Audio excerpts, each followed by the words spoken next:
Hello my dear செல்வங்களே, உங்க எல்லாரையும் இந்த வீடியோ வாயிலாக சந்திக்கிறது எனக்கு ரொம்ப சந்தோஷம். இன்னைக்கு நம்ம பெர்ஃபெக்ட் டென்சஸ் ஆக்டிவ்ல இருந்து பாசிவ் வாய்ஸ்க்கு எப்படி மாத்துறது, இதை பத்தி தான் இந்த வீடியோல பார்க்க போறோம். பிஃபோர் தட் நம்ம சேனலுக்கு நீங்க புதுசா இருந்தீங்கன்னா உங்க எல்லாரையும் நான் மனமாற வாழ்த்துகிறேன், நான் வணங்குகிறேன். தயவு செஞ்சு நம்ம சேனலை சப்ஸ்கிரைப் பண்ணிட்டு வீடியோ எல்லாத்தையும் பாருங்க. கண்டிப்பா எல்லா வீடியோவும் உங்களுக்கு யூஸ்ஃபுல்லா மட்டும்தான் இருக்கும். நீங்க இங்கிலீஷை பார்த்து பயப்பட்டுக்கிட்டு கிராமர் வராதுன்னு நினைச்சுக்கிட்டு இருந்தீங்கன்னா உங்களுக்காக மட்டுமே தான் இந்த channel. So make use of it and share it with your friends without any delay and hesitation. I hope you are. Right. இன்னைக்கு வீடியோக்குள்ள போகலாமா? Yes. First of all, what is perfect tenses? முழுமையாக ஒரு செயல் முடிந்து விட்டது அப்படின்றத சுட்டி காட்டுகிற காலத்தை தான் நம்ம perfect tense அப்படின்னு சொல்லுவோம். சரிங்களா? சோ இது present perfect இருக்குது, past perfect இருக்குது, future perfect இருக்குது. சரிங்களா? இப்ப இந்த மாதிரி காலங்கள்ல வருகிற active voice sentence எப்படி passiveக்கு மாத்துறது, அதை பத்தி தான் இந்த வீடியோ. சரியா? ஃபர்ஸ்ட் ஒரு எக்ஸாம்பிள் இருக்கு, அதை பாருங்க. she has completed the work. she has completed the work. அவள் வேலையை முடித்து விட்டாள். சொல்லி முடிச்சிட்டேன், அந்த வேலையை அவ முடிச்சிட்டா அப்படின்னு நான் சொல்றேன். இது ஆக்டிவ்ல இருக்கு. ஆக்டிவ்ல எப்படி வரும்? சப்ஜெக்ட் ஃபர்ஸ்ட் வரும், அதுக்கப்புறம் has have வரும், அதுக்கப்புறம் verb ஃபார்ம்ல தேர்ட் ஒன், கடைசியா ஆப்ஜெக்ட் வரும். இதுதானே ஃபார்முலா, ஞாபகம் இருக்குதா? இப்ப பாசிவ்னாலே காமனா இந்த சென்டென்ஸ் எப்படி வரும்னு உங்களுக்கு தெரியும். ஆப்ஜெக்ட் ஃபர்ஸ்ட் வரும், இடையில verb ஃபார்ம் தேர்ட் ஒன் வரும், அது கூடவே பை அப்படின்ற வார்த்தை வரும், கடைசியா தான் சப்ஜெக்ட் வரும். ரைட்? சோ இது நமக்கு நார்மலா பாசிவ் சென்டென்ஸ்னா இப்படிதான் வரும் அப்படின்னு ஒரு ஐடியா இருக்கும். பட் பிரசன்ட் பெர்ஃபெக்ட்ல எப்படி வரும்னா பீன் அப்படின்ற ஒரு வார்த்தையை சேர்த்துக்கணும். சரியா? ஹெல்பிங் ஃபார்ம் verb பீன், அதுக்கப்புறம் has have, இது சேர்ந்துதான் பாசிவ் வாய்ஸ்ல பிரசன்ட் பெர்ஃபெக்ட்ட சொல்லணும். இப்போ இந்த ஃபார்முலாவை இந்த சென்டென்ஸ்ல அப்ளை பண்ணி பார்க்க போறோம். சரியா? she has completed the work நான் சொல்றேன். அவளது வேலையை முடித்து விட்டாள். இதை எப்படி மாத்தணும்? ஆப்ஜெக்ட் ஃபர்ஸ்ட்டுக்கு தானே வந்துரும். the work has been completed by her. she அப்படின்றது பாசிவ்ல வரும்போது ஹெர்ரா மாறிடும். ரைட்? இதேதான் he அங்க இருந்திருந்தா himன்னு வரும். இங்க ஏன் has இருக்கு?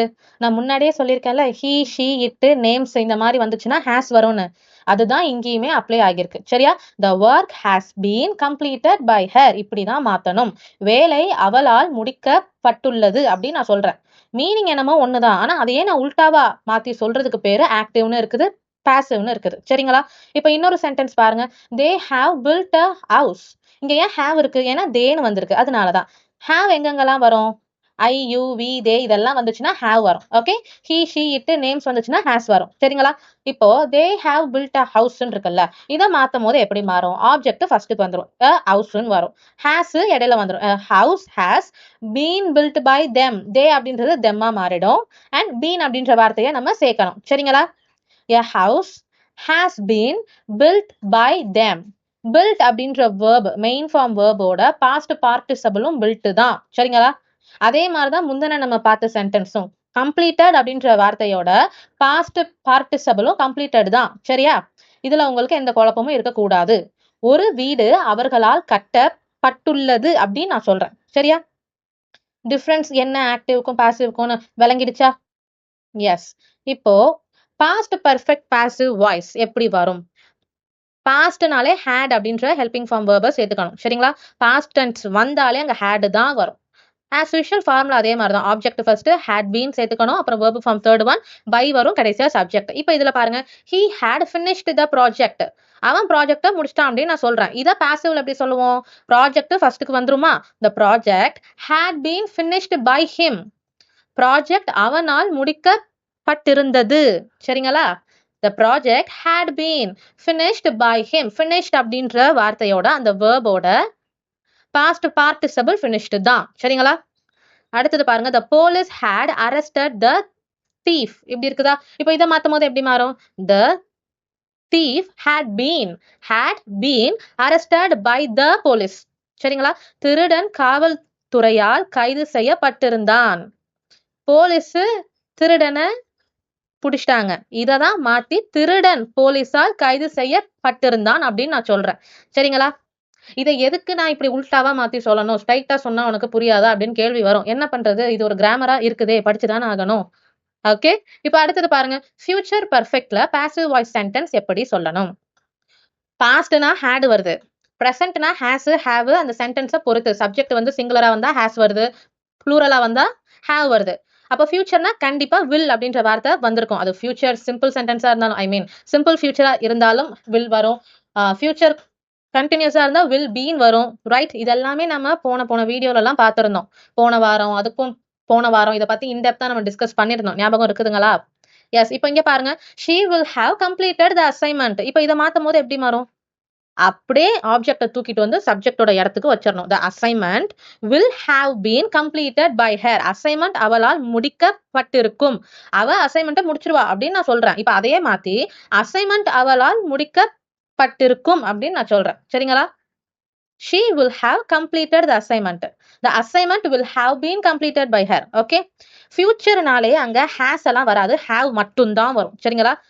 குறிப்பிட்டு இந்த future perfect passiveல have மட்டும்தான் வரும். has வராது. உங்களுக்கு உடனே ஒரு டவுட் வரும். sheen வந்திருக்கு. அப்ப அது singular noun. அப்ப இங்க has தானே வரும். எப்படி have வரும் அப்படின்னு. அதுக்கு தான் சொல்றேன் future perfect passiveல have மட்டும்தான் வரும். has வராது. சரிங்களா? அடுத்த சென்டென்ஸ் பாருங்க. they will have constructed the building. தேன்னு இருக்குது. they will have constructed the building. இப்ப இங்க எப்படி வரும் மாத்தி? கட்டிடம் அவர்களால் கட்டப்பட்டிருக்கும். அப்படியே உல்டாவா சொல்லணும். the building will have been constructed by them. அவங்க பில்டிங்க கட்டிருவாங்கன்னு நான் சொல்றேன். இப்ப அதையே மாத்தி பில்டிங் அவங்களால கட்டப்பட்டிருக்கும் அப்படி சொல்றதுக்கு பேர் தான் பாசிவ். தே அப்படின்ற சப்ஜெக்ட் பாசிவ்ல வரும்போது தெம்மா மாறிடும். அதே மாதிரிதான் ஷீ ஹெர்ரா மாறிடும், ஹி ஹிம்மா மாறிடும். சரிங்களா? சோ இந்த வார்த்தை உல்டாவா மாத்தும் போது எப்படி மாறுது அப்படின்னு தெரிஞ்சிருச்சுன்னா ரொம்பவே எளிதாக நீங்க ஆக்டிவ்ல இருந்து பாசிவ்க்கு மாத்திடலாம். ஓகே, இப்போ ஒரு ஃபாஸ்டான ரீகேப். present perfectல ஆக்டிவ் வாய்ஸ் இருந்துச்சுன்னா அதை பாசிவ்க்கு மாத்தும் போது எப்படி மாறணும்? has, have அந்த சப்ஜெக்ட பொறுத்து கூட been அப்படின்ற வார்த்தையை சேர்த்துக்கணும். கடைசியில verb ஃபார்ம்ல தேர்ட் ஒன் past participle வரும். சரியா? அதுவே past perfectல had அப்படின்ற helping verb வரும். கூட been சேர்த்துக்கிட்டு கடைசியில verb form third one. futureல will have been அது கூட verb form third one. சரிங்களா? இதுதான் வித்தியாசம். futureல வெறும் have மட்டும்தான் வரும், has வராது. சரிங்களா? இப்போ நம்ம பண்ற காமன் மிஸ்டேக்ஸ் என்னன்னு பார்க்கலாமா? இப்போ first sentence the work has completed by him. இப்படியா சொல்லணும்? present perfectல பாசிவ் சென்டென்ஸா ஃபர்ஸ்ட் இருக்கிற சென்டென்ஸ் இருக்குது. ஆக்சுவலி அது அப்படியா இருக்கும்? தப்பு தானே. அங்க பீன் அப்படின்ற வார்த்தையை நம்ம சேர்த்திருக்கணும்ல. the work has been completed by him. இந்த வேலை அவனால முடிக்கப்பட்டது அப்படின்னு நான் சொல்லணும். அத நான் சொல்றப்போ has been அப்படின்ற வார்த்தையை சேர்த்துதான் சொல்லணும். சரிங்களா? the work has been completed by him. இந்த வேலை முடிக்கப்பட்டுள்ளது யாருனாலனா அவனால. சரிங்களா? ஆனா இதை நம்ம டைரக்டா சொல்லும் போது எப்படி சொல்லுவோம்? அவன் இந்த வேலையை முடிச்சான் அப்படின்னு தானே சொல்லுவோம். அதையே உல்டாவா இந்த வேலை அவனால் முடிக்கப்பட்டுள்ளது அப்படின்னு சொன்னா அதுக்கு பேர் தான் present perfect passive sentence. சரியா? இங்க has been சேர்த்து தான் சொல்லணும். அதனாலதான் அதை நம்ம present perfect passive voice ன்னு சொல்றோம். சரியா? அடுத்த சென்டென்ஸ் பாருங்க. the letter had wrote by her. wrote னா வரும். past participle தானே சேர்க்கணும். the letter had been written by her. நீங்க passive voiceல past perfect sentence எழுதும் போது had been சேர்த்துக்கணும். verb past participle மாத்திடணும். கரெக்ட்? அடுத்தது பாருங்க. the project will have completed by them. இப்படியா வரும்? will have been completed by them. Project அவர்களால் முடிக்கப்படும் அப்படின்னு நான் ஃபியூச்சர் பர்ஃபெக்ட்ல ஒரு பாசிவ் சென்டென்ஸை சொல்றேன். அப்பங்க எப்படி வரணும்? will have been. சரிங்களா? இதுதான் நம்ம பண்ற காமன் மிஸ்டேக்ஸ். இதை பண்ணாம இருந்தோம்னா நம்ம நல்லாவே ஆக்டிவ் டு பாசிவ் வாய்ஸ் சென்டென்ஸ்லாம் பேசலாம். ஸோ உங்களுக்கு பர்ஃபெக்ட் பாசிவ் வாய்ஸ்னா ஞாபகம் வர வேண்டிய ஒரே ஷார்ட்கட் இந்த பீன் அப்படின்ற வார்த்தையை சேர்த்துக்கணும். verb ஃபார்ம்ல தேர்ட் ஒன் சேர்த்துக்கணும். சரியா? அவ்வளவுதான் இன்னைக்கான வீடியோ. ஸோ இந்த வீடியோ நிஜமா உங்களுக்கு யூஸ்ஃபுல்லா இருக்கும் நம்புறேன்.